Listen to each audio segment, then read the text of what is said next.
بسم اللہ الرحمن الرحیم نحمدہ ونصلی علی رسولہ الکریم اما بعد۔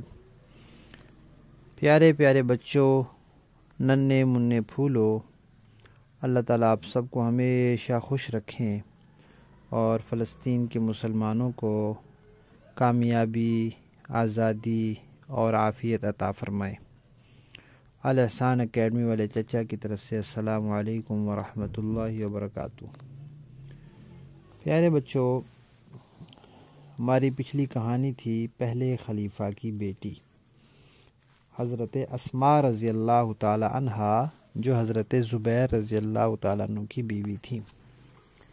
حضرت زبیر اتنے بہادر تھے کہ ایک مرتبہ کافروں کا کوئی قلعہ تھا اور وہ فتح نہیں ہو رہا تھا، تو حضرت زبیر نے اپنے ساتھیوں سے کہا کہ آپ ایسے کریں کہ قلعے کے قریب جا کے مجھے اٹھا کر اندر پھینک دیں، تو میں اندر جا کر قلعے کا دروازہ کھول دوں گا۔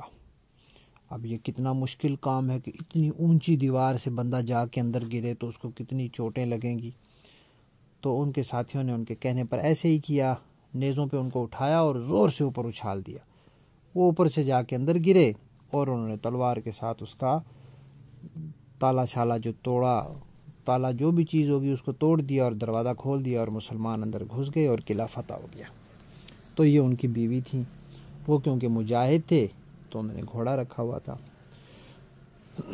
تو ان کو کافی غربت اور مشکلات میں وقت گزارنا پڑا۔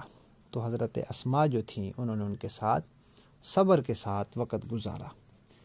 پھر اللہ تعالیٰ نے ان کو برکت دی، اتنی برکت دی ان کے مال میں کہ کہتے ہیں کہ ان کے پاس 1000 لوگ تھے جو کام کرتے تھے اور وہ ان سب پر خرچ کرتے تھے۔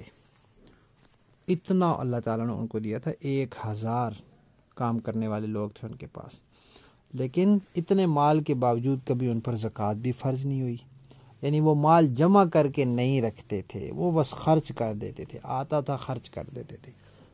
سواری رکھتے تھے اچھی، اسلحہ رکھتے تھے اچھا تاکہ جہاد میں کام آئے، اور اس کے علاوہ جو کام ہوتا تھا وہ سب کے سب خرچ کر دیتے تھے اور اس کو جمع کر کے نہیں رکھتے تھے۔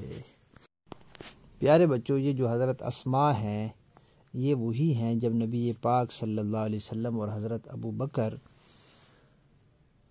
مکہ سے ہجرت کر کے مدینہ کی طرف جاتے ہوئے راستے میں 3 دن غار میں رہے تھے، تو یہ حضرت اسماء تھیں جو وہاں کھانا پہنچاتی تھی۔ پیارے بچوں، جو لوگ وہاں گئے ہیں وہ جانتے ہیں کہ اس غار پہ جانا، وہ چڑھائی کتنی مشکل ہے۔ اب تو راستہ بنا ہوا ہے، اس بنے ہوئے راستے سے بھی اوپر جانا کتنا مشکل کام ہے، تھک جاتا ہے انسان۔ اور وہ تو اس وقت بچی تھیں چھوٹی سی، لیکن وہ کھانا لے کر وہاں پہنچا کر آتی تھیں، اتنی وہ بہادر تھیں۔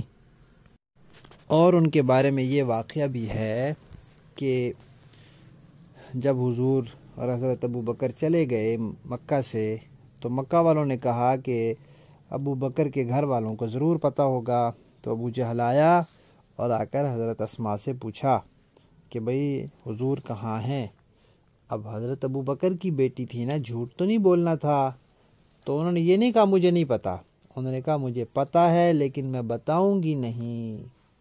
تو ابو جہل تو بڑا خبیث آدمی تھا، بڑا پہلوان قسم کا اور بڑا سردار قسم کا، تو اس نے ایک تھپڑ لگایا، لیکن اس کے باوجود حضرت اسماء نے بڑے صبر ہمت کا مظاہرہ کیا اور کہا کہ جو کچھ مرضی کر لو، یہ بات تو میں نہیں بتاؤں گی، اور نہیں بتائی۔